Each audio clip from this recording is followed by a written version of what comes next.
us the fabulous Christina Adams this morning, and I'm one of her biggest fans, if not her biggest fan. She is the author of 2 books, one A Real Boy and the other one Camel Crazy. Now, A Real Boy is the book that changed everything for me. And I say this all the time and I get weepy about it because I don't know where we would be without that book. So here's the story in a nutshell that I tell a much longer version of this.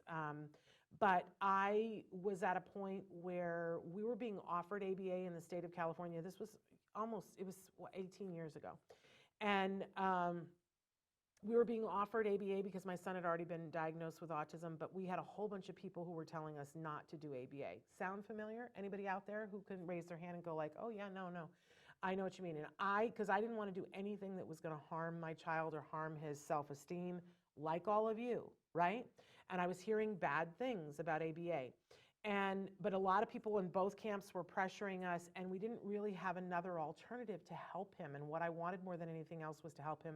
But it all culminated in one night where I couldn't sleep. I was awake and sitting at the end of our bed. My husband was trying to sleep in the bed, and I was rocking and praying and saying, please, God, help me to know what to do to help my child.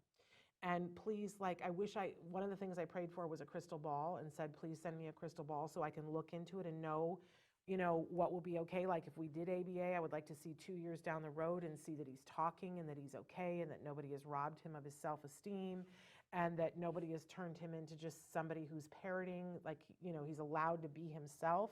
Can I please see into the future to see that? And eventually realized, well, I'm not going to get that, but what if I could meet a kiddo who's 2 years further down the road? That would be like a crystal ball. And I didn't know how that was going to happen, but I went to bed and slept on it. And the next day was horrible, absolutely horrible. Or I cried most of the day because we went to our early intervention, which was more of a floor time thing. And we were kicked out of it because the other parents had said that my son's behavior, that he was biting and scratching and screaming and all these things, that they couldn't, it was impeding their children. Some of these children had dual diagnoses, like one little boy was Down syndrome and had autism.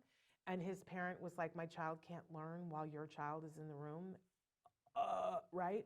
So I was just absolutely devastated and felt like the world was coming to an end. My beeper goes off because I was, I have a master's degree and I was working as a closet designer because that was the only thing I could make work with my husband's schedule and with my son's beginning intervention. And my beeper goes off that I have to go to a house to do a closet. I go there. I instantly hate these people because they have a beautiful home. They clearly have a little boy because there's a pirate ship in the backyard. We were living in a condo. My son was never going to have a backyard and was never going to, but he loved pirates.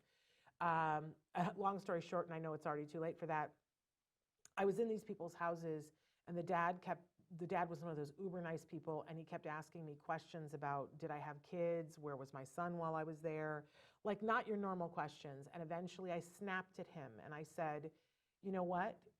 Stop assuming, because my life isn't like yours. You clearly lead a charmed life. You have a son and he's doing all these things and he has a pirate ship in the backyard. My life isn't like that. My son has autism. And I was feeling all the pain of we're left out, And that dad was Logan Shepherd's dad. And he stood there with me and he said, oh my gosh, welcome to the club that you never thought you wanted to belong to. But once you get here, you're going to see that it's filled with really amazing people. And in that moment, he told me where to go to get ABA. He called his wife and said, bring our son home. There's a woman here who needs to meet our son. And they were telling me about their son and showing me videos of their son who had been nonverbal. And one of the first things that Crystal Shepherd, Logan Shepherd's mom, and if you haven't seen Logan Shepherd, he's the professional drummer, whoo, right? He was 5 at this time, and my son was, 2.5.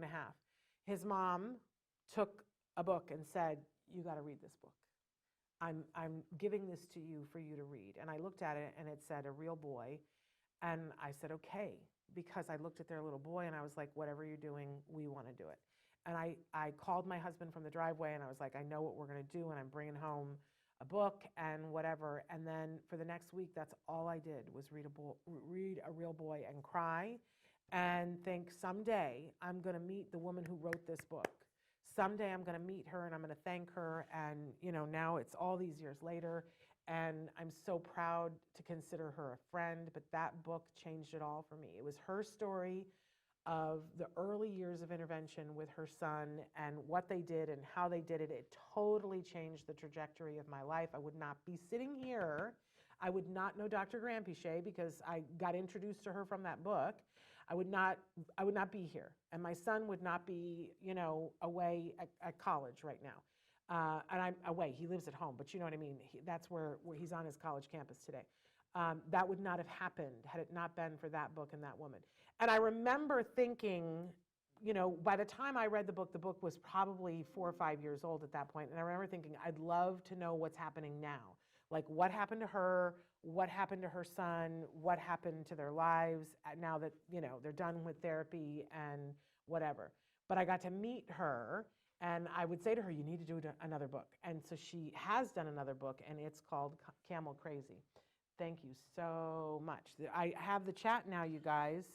Good morning, Ms. Hellraiser. So without further ado, I got to wait till Traven's back at his desk. There she is. There is the fabulous Christina Adams, the woman who shone, is that the right word? She shined the light for me so that I could walk a path, our own path. But now the second book is out now. Camel Crazy, which details where she went with her thought process after the first book. So, Christina, good morning. Good morning, Shannon, and all my international friends I can see in the chat. I'm so happy to be here today. I'm so happy that you're here because you are an amazing, amazing force. Let's talk a little bit about you. You're a writer, a researcher, and globally known expert in autism and the field of autism and camels. I just said you're the author of Camel Crazy, A Quest for Miracles in the Mysterious World of Camels, which has won the very prestigious Nautilus Book Award.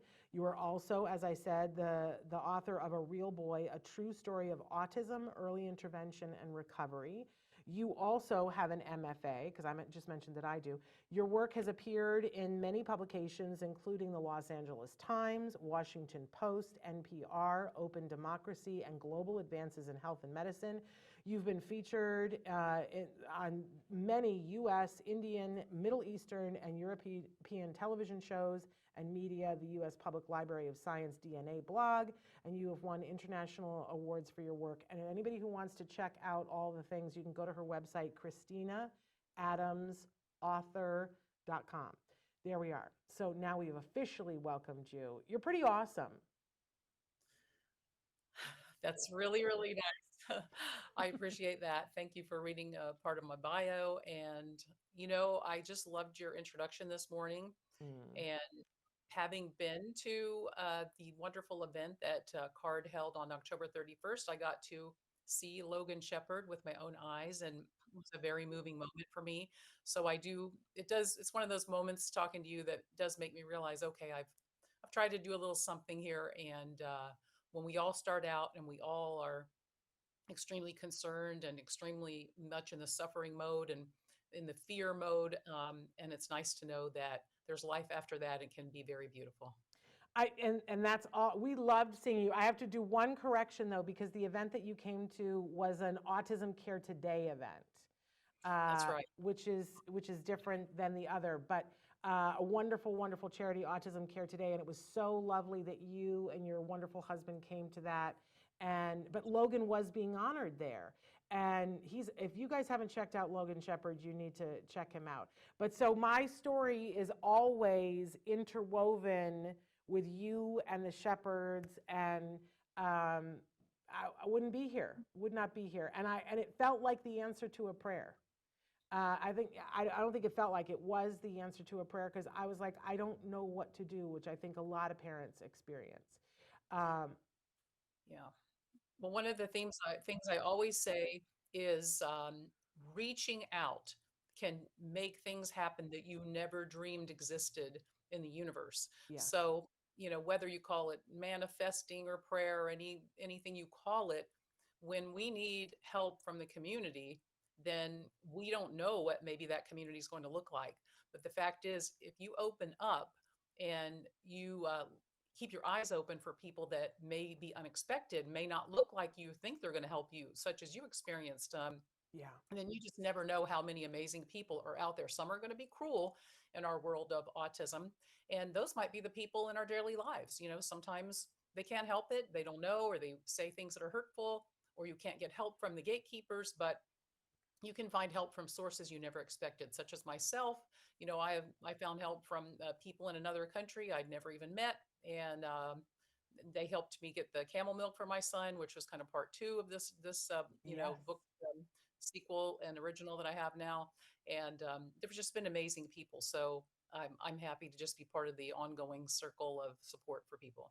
I want to know when we're going to talk about somebody making a movie of you and your life and what you have done. Because I seriously think you should be having meetings with like Jessica Chastain and Margot Robbie or any of the women who have movie deals, because one of them, I could see Nicole Kidman playing you. Well, I don't, you're younger, like all these actresses who would love to play your story, and there are some scenes that I can see play out in films. So just to put that on your radar, somebody needs to play you in a movie about what you have done. Well, I love it. Thank you for that. I'm only an hour's drive from Hollywood, so as you say, from your lips to anyone's ear. But I will give the part of the appeal for such a project where anyone be interested. There are some really amazing people out here that visually would just be incredible in a film. The beautiful nomadic peoples that have been part of our story, the beautiful camels and the animals. And I mean, I really do think it could be cinematic, but I never really said that to you, but yes, it could. So anyway, also I understand a little bit about structure and plot. So, hey, let's shake it up. Let's do it. All right. Now we had a plan of how we were going to talk about things, but we're already like talking about the camels and everything. Look at how gorgeous you are with those camels. How long have we been talking about that we were going to do a camel play date? I really want to go and meet some camels with you. I love me some camels. I think it's cute that they spit. I'm all about them. I've never been this close to a camel before. I have like envy that you look at how gorgeous you look in that picture with those camels, like essentially giving you a hug. So Hey, camels make everybody look good. That's the truth. I want that in writing, and then I want to go with a photographer and take pictures with camels with you. I have a feeling that we're going to have this lovely picture of you with the camels, and then I'm going to get pooped on by a camel, but it's all good. I'll take it. Because camel poop is different than other animals' poop. And I know this from having read your book, because it plays an integral role in what happens with camel milk. So let's backtrack a little bit, and then because we have research that we want to talk with you, but let's talk about camels for a second. Because if they read A Real Boy, they'll hear about how you went through a pretty intensive ABA intervention and how helpful that was to your son and to your family. But after you were done with therapy, like a lot of people, you were like, I don't want to put words in your mouth, but what was it that sent you looking for camel milk to begin with?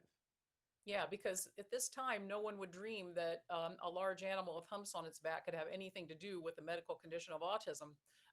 So I just happened to be at a children's book fair in Orange County. And yeah, my first book, A Real Boy, had come out and all that. And my son was doing well, but he still had some issues. A lot of these children have ongoing or residual issues. So I saw a guy with a camel. I was nosy. I was bored.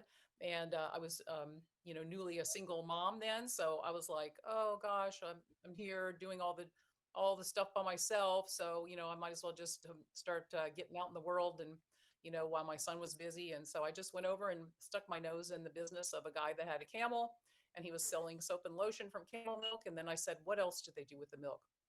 And he said they gave it to infants in the Middle East that are premature, because it might be close to human milk. And that kind of gave me an idea that it might be, suitable for my son. He also said it was thought to be non-allergenic. So I thought not only could it boost his immune system if it's close to human milk, if it's non-allergenic, it might solve my problem of having a really good milk to give my child that didn't misfire his immune system. Because, as I discussed in A Real Boy, removing cow milk is one of the number one interventions you can do for autism. And it was incredibly effective for my son.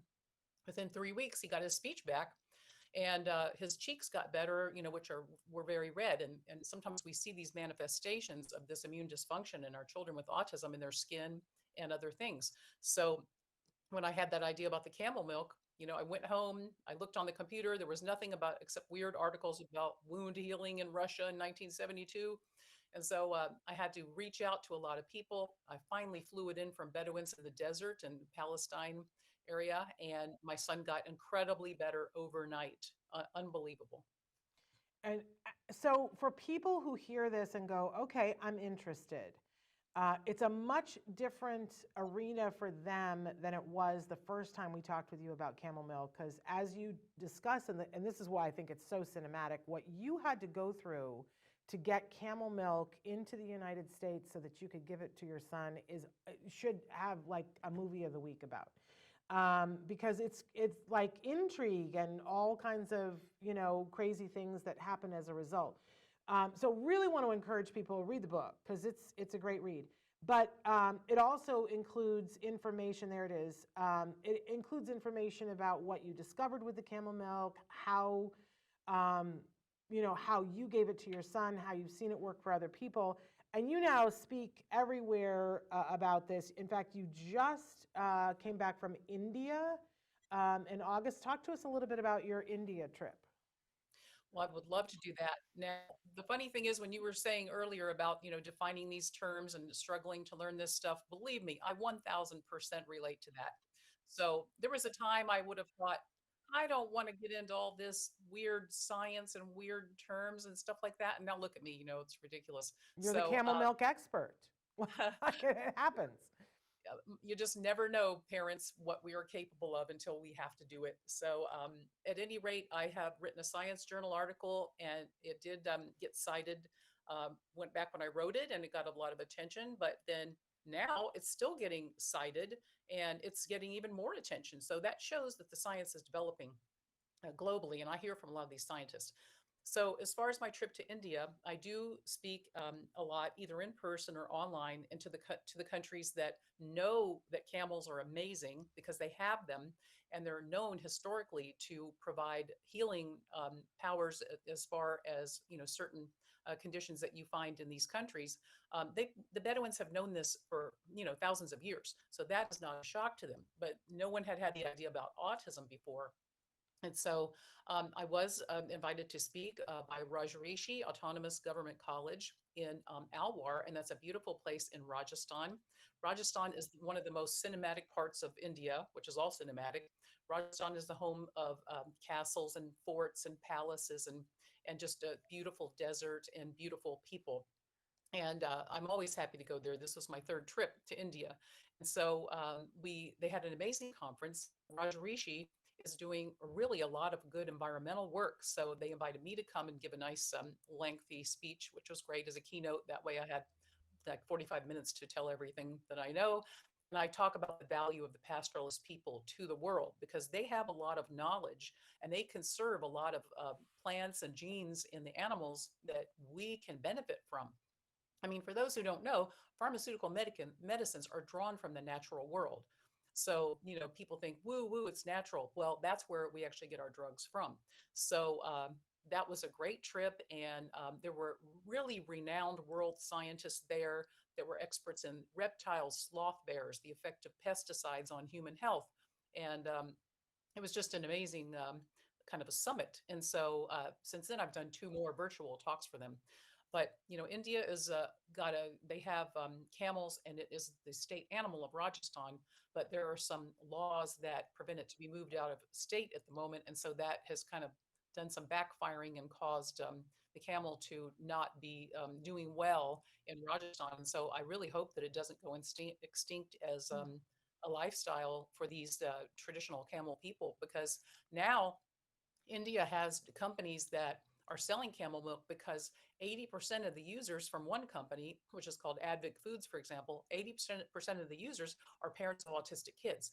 And then in that country, many of the children kind of get malnourished. And so they need better nutrition to increase their height. And so a lot of the other consumers use it for height increase for the children.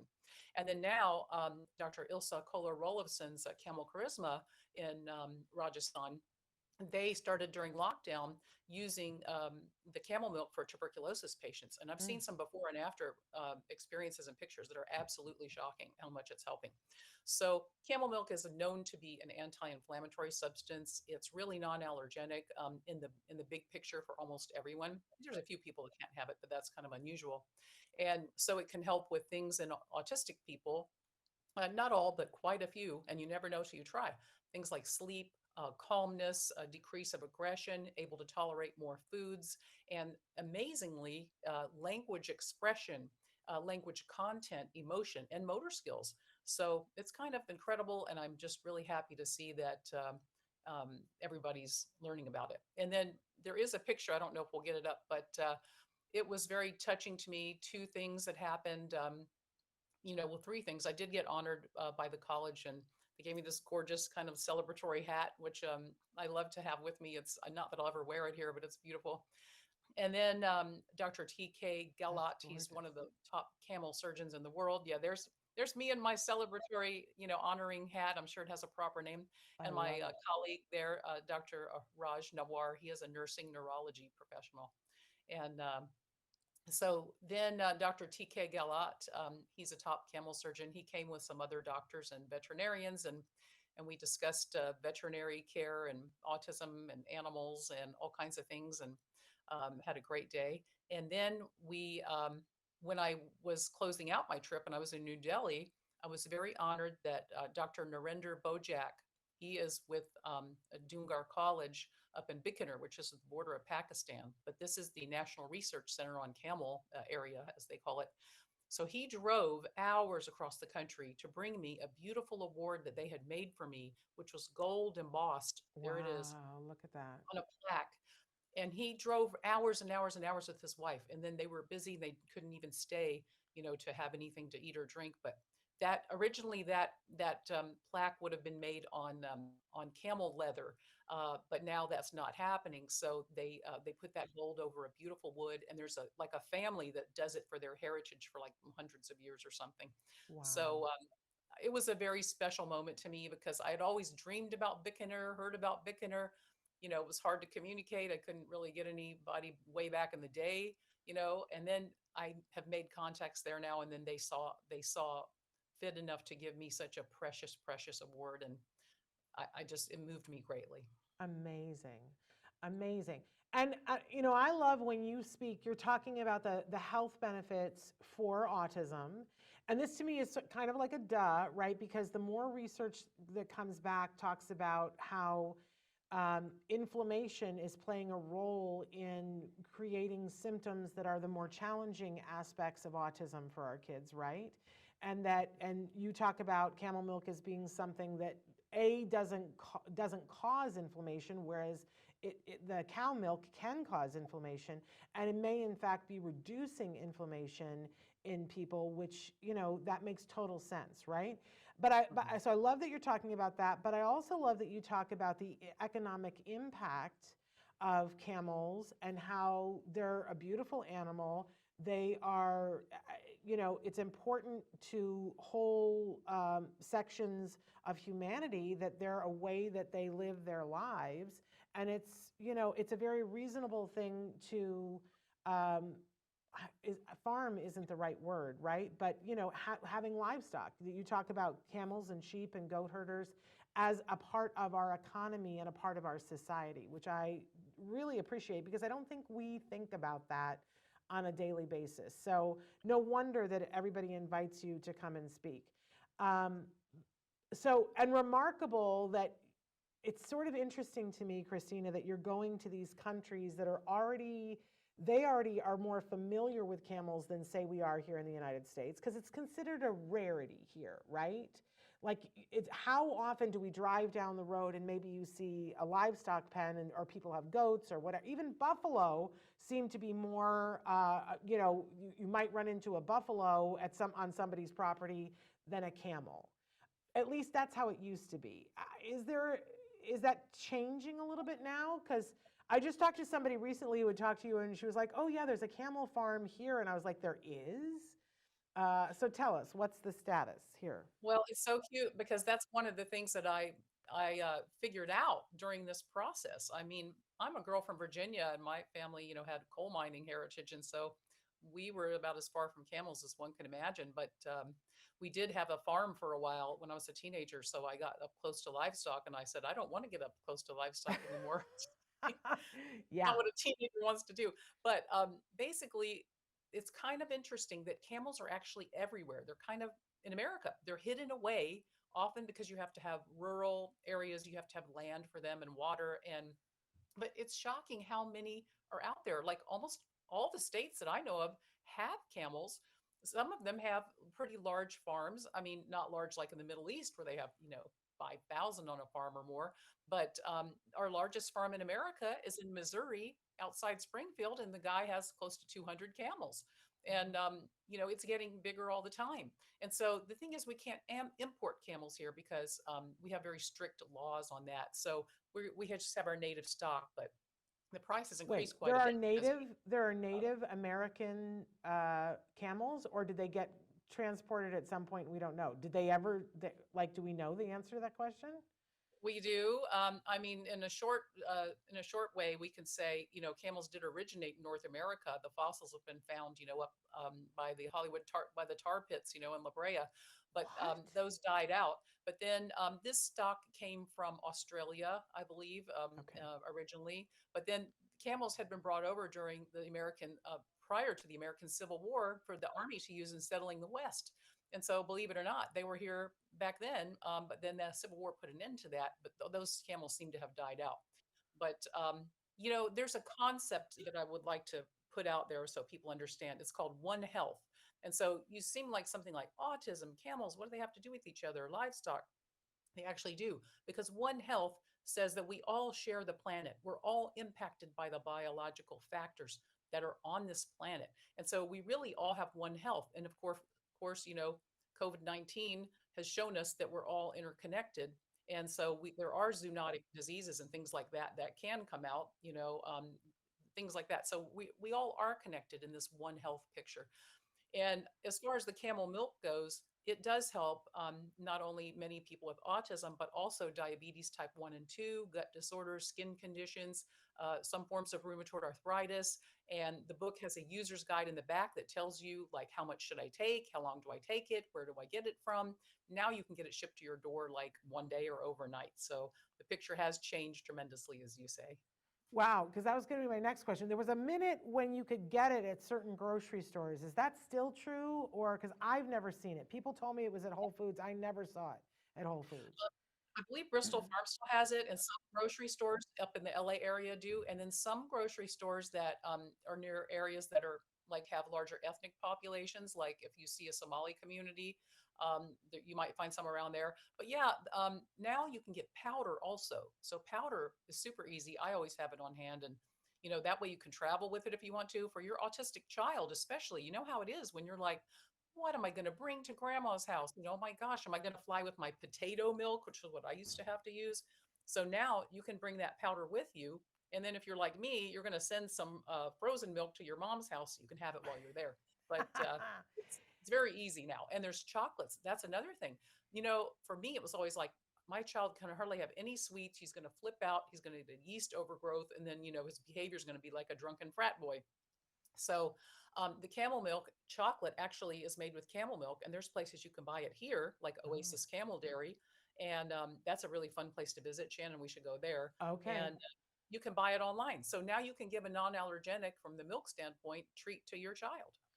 Where is the Oasis Camel diet? What did It's you call it? it's yeah, it's actually in Ramona, which is on San Diego County. So if you are on the 5 South in Oceanside, you go east, and you're there. So it's about 90 minutes from my house. So I'm going to Okay. kidnap you. You're going to come to my place. You're going to crash, and then I'm going to drive you the next day right out to get Oasis. Well, I have to be in San Diego for a conference on President's Day. Oh, So, okay. so I'll Talk. be in the area maybe the day before, maybe on that Sunday, you and I can hit the Camel Oasis It sounds Let's really fun. let's see if it's possible, and if it is, whenever it is possible, we're going to have a Okay. great show from All there because I brought a very well-known person, Yvonne Meffay. She is the founder of My Halal Kitchen. She's got like 1 million Facebook followers.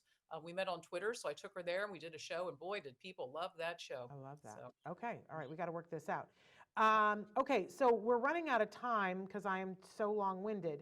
But we had also talked about that we wanted to talk about some research because you had some pretty interesting research that you came across. Talk to us about what it is and why it piqued your interest. okay, so I always try to keep up with the research, and it's easy to master once you do it for a few hundred years. Just kidding. But the more you read it, the more you're going to kind of pick up the terms and understand it. So some of the recent things that intrigue me are, first of all, there was a review, and that means where they take all the published articles, science articles, and they kind of pull out these salient points. So there was a review and meta-analysis that links autism and toxic metals, and it highlights the impact of like the country that you're in. So developing countries, which are some of the countries that are a little more economically challenged, and those they have higher rates of mercury, lead, things like that, antimony, cadmium. But developed countries such as our own, we do too. So it's not like we can even escape from this. So it was very interesting that they can see that the autism was linked to the heavy metals. But this ties into the fact that a new test for autism has just been announced. It can diagnose autism in children with a single strand of hair. Again, this is just early stage, but there's a startup called Linus Bio came up with it. And in your hair, you get a history of what you've been exposed to. And this particular test seems that from every 4 to 6 hours, it's like you take a snapshot, and then they apply an algorithm to it, and it shows how many kids you can predict to have autism. And they said it's 81% accurate. But when they took a smaller group, it was like 96% accurate. But then it also said 75% negative.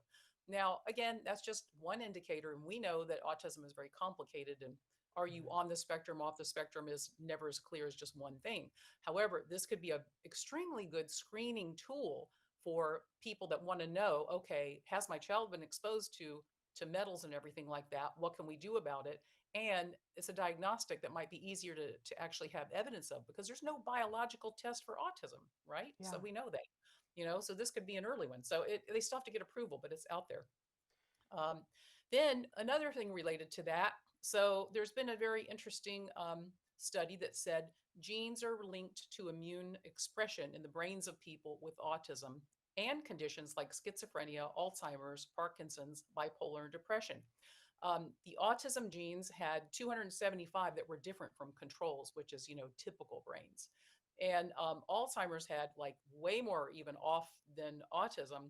And then Parkinson's, bipolar, and depression had some too, but less than autism, I believe. And inflammation, as we know, is a marker.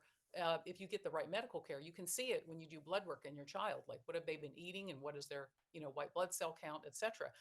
However, this is only evident in brain tissue, and these were taken from post-mortem tissue, so after people had died. But it's a very important marker that shows that the brains are actually different, and that immune system functioning is really directly relevant to your neurological health in these disease states.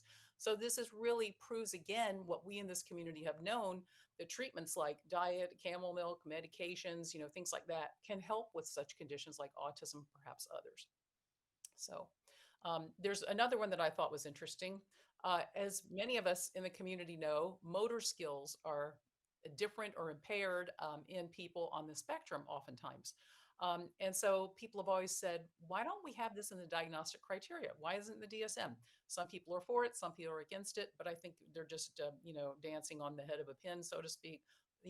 If you can get that as part of the diagnostic criteria, then we're going to get more intervention for it and more supports. Like when people age out and they're on Medi-Cal, or Medicare, and you're getting that funding from the government, a lot of there are, people on the spectrum, they're not good with their motor skills and they have executive functioning deficits. Hard for them to keep house, hard for them to do things. So we put that in the diagnosis, perhaps we'll get more support for the motor skill issues and more intervention earlier. And it seems like another duh, because in the last couple of years, we've had all these micro movement studies that show that that might be another way to diagnose, is that from as early as 8 months old, that they can see these micro movements that are different than people whose brains don't later identify as being on the autism spectrum. So it seems like it should be part of the diagnostic criteria, Christina. There's a book I always recommend. It's called Does Your Baby Have Autism? It's actually fascinating. And they went and they took all these, videos and they analyzed them. Not only were they able to predict which babies had autism pretty well, then they actually have some kind of a crawling track that they tell you how to put up and how you can do intervention on your own to help the babies.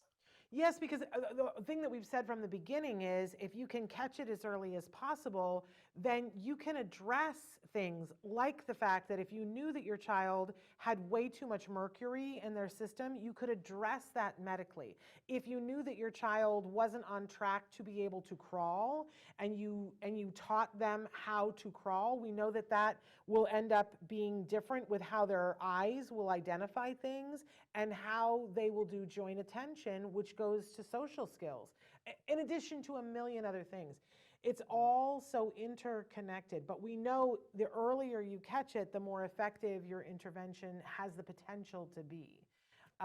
Because if the skill hasn't yet developed, but the thing that's preventing you from developing the skills, if you take care of that part, then the skill can develop. Correct. And then also, let's say you live in a house and you don't think there's lead paint, but lead paint can cause dust that lasts forever and ever and ever. And I thought lead paint was like, something back in the day, in very low income areas. Lead paint can be anywhere. And, it goes on and on. But Yes. For those of us who have older children, I don't want you to think, oh, I didn't do this or I've missed the boat. So like, let's just say, for instance, Camel Milk. There are people that are 19 years old that have severe autism that are benefiting from it. There are typical people in their 40s who have a health condition and they benefit from it. So, early intervention is the best, but it's always good to try what you can try.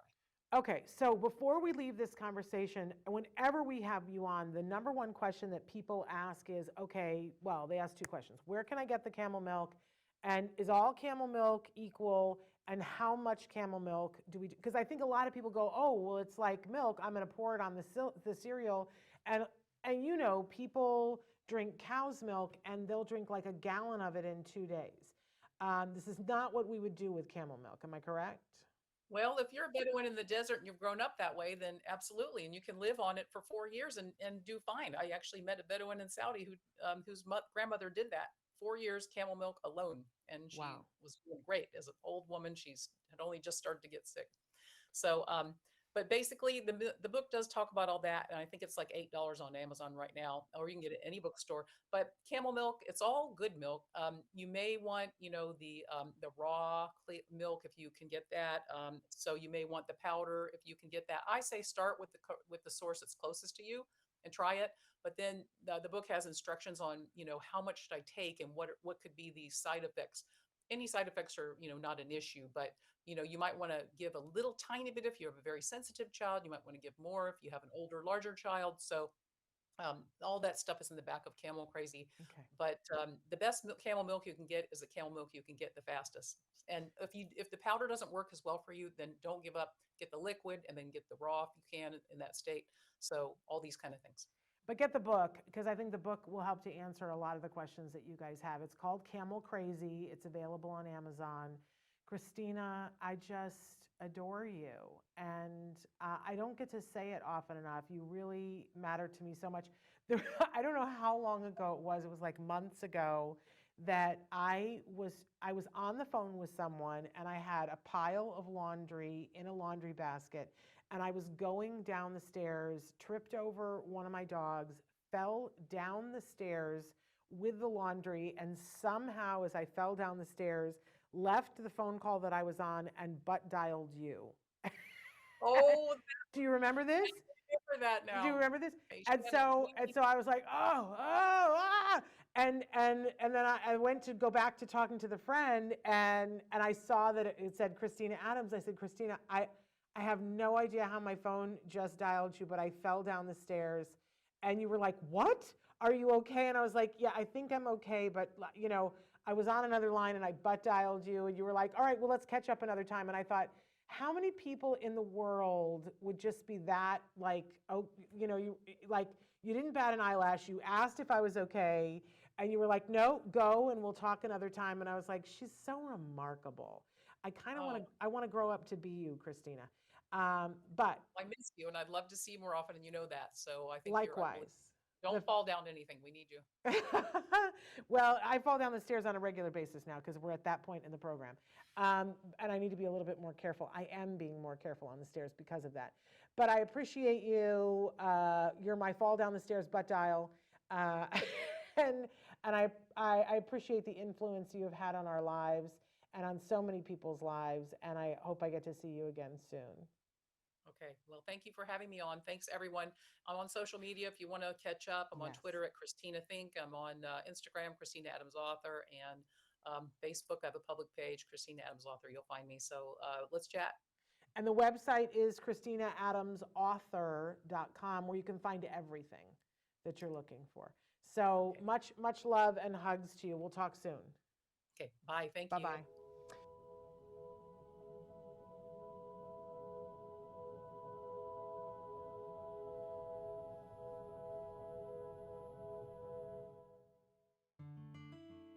Thanks for watching Autism Live. If you found anything helpful in this video, please give us a like. In fact, make sure that you smash that subscribe button on YouTube and give us a like on Facebook. You can also follow us on Twitter and Instagram for important updates. And please download our free podcast wherever you get your podcasts. See you next time. Until then, give your kiddos a hug from me and one for you too. Bye-bye for now. To subscribe, click here. And if you'd like to check out some more of our videos, click here.